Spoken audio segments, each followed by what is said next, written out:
Okay, so this is my second video discussing the AFC West. Hopefully, again, out there, hope everyone's having a blessed day, staying safe in this COVID pandemic.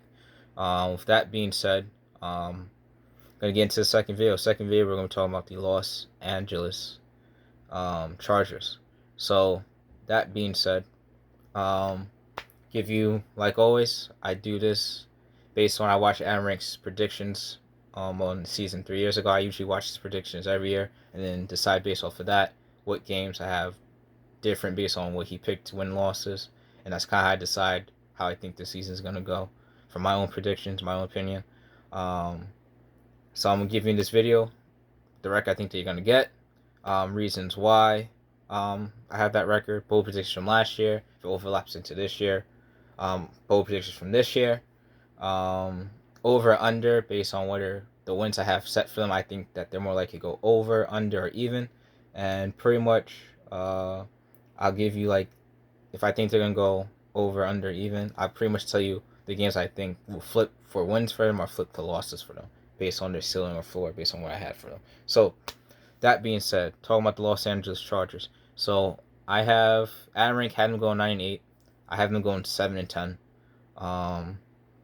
So I think reason why I think the Los Angeles Chargers still in the rebuilding phase. I think with Coach Branfon Staley, who's a defensive-minded coach, it's going to take a while for him to get his defense acclimated to the system with the talent he has on his roster. Offensively, I still think they're there, but I still got to see if this offensive line is productive enough to keep Justin Herbert having a productive season. So, like I said, I think the difference between the Los Angeles Raiders and Los Angeles Chargers, I think the Los Angeles Raiders offense is actually better than their defense on paper. I could see some regression from Herbert, and if he had a regression, it's not, to me, it's, well, could it be? Yes, because obviously you watch tape and you figure these players out and what they like to do. That can happen in the league. I think it would do more actually due to the offensive line not being as productive for him.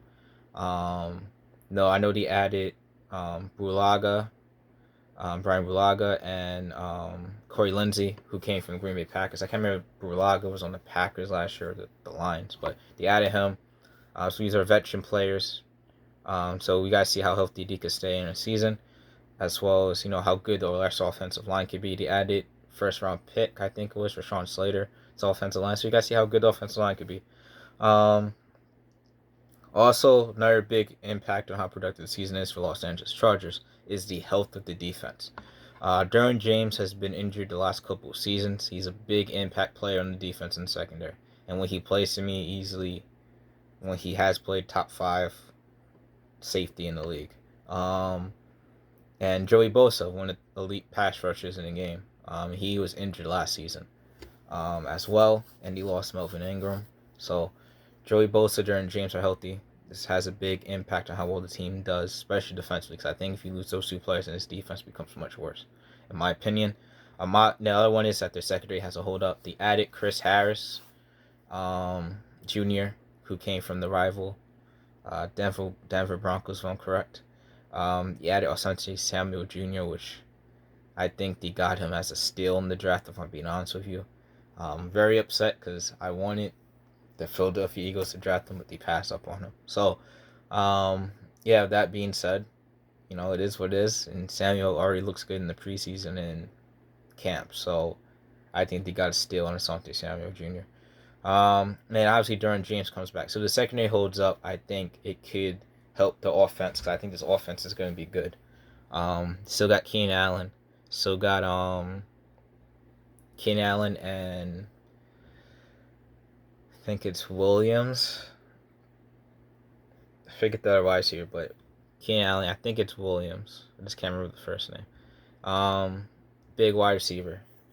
Still got 2 productive wide receivers in the offense. And Herbert has a lot of potential. So, pretty much for that being said, I think the ceiling for this team, I have them at 7 wins. I think the ceiling for them is 9. I think because, like I said, The defense is going to take some time, and I think if you have a good defense, you're more likely to upset teams. I feel like if you don't have a complete defense, it's less likely for you to upset teams. But pretty much, any of the losses I give them to the NFC East, I think they could flip 2 of those losses. So I think I have them losing to all the NFC teams, East teams right now. Washington football team, New York Giants, Philadelphia Eagles, and Dallas Cowboys. I think they could flip 2 of those losses to win. So I think they're still 9 wins in my opinion. Last year, the bold prediction I had that was Herbert was going to win Rookie of the Year, which had happened.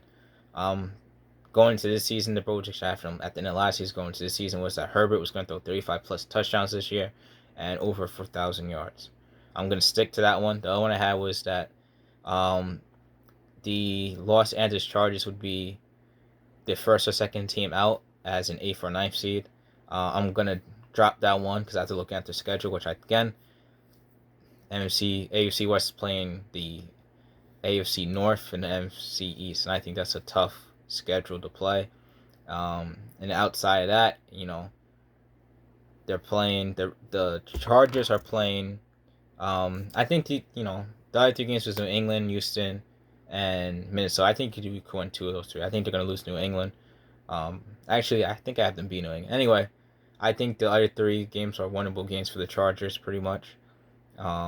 Las Vegas is different because Las Vegas had to play Miami, Chicago, Indy. Those are a little bit harder games, but I just think it's a tough schedule. Already playing your division, which is tough enough, and the Raiders, Chiefs, and Denver Broncos, which I think is gonna be a better team, which we'll get to that next video.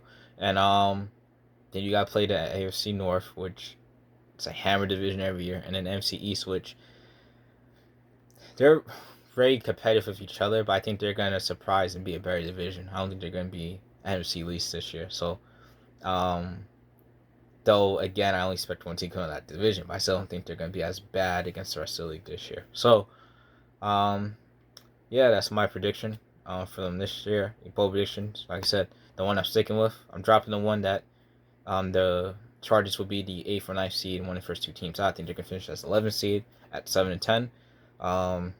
And I think Justin Herbert throws for 35 plus touchdowns and 4,000 plus yards. So that's my prediction for the Los Angeles Chargers this season. You're a Los Angeles Chargers fan. Don't be be afraid to comment down below your thoughts. Just be respectful, like I said, with me as I am to you. And like always, have a blessed day out there, guys. Stay safe and keep doing good in the world. Peace.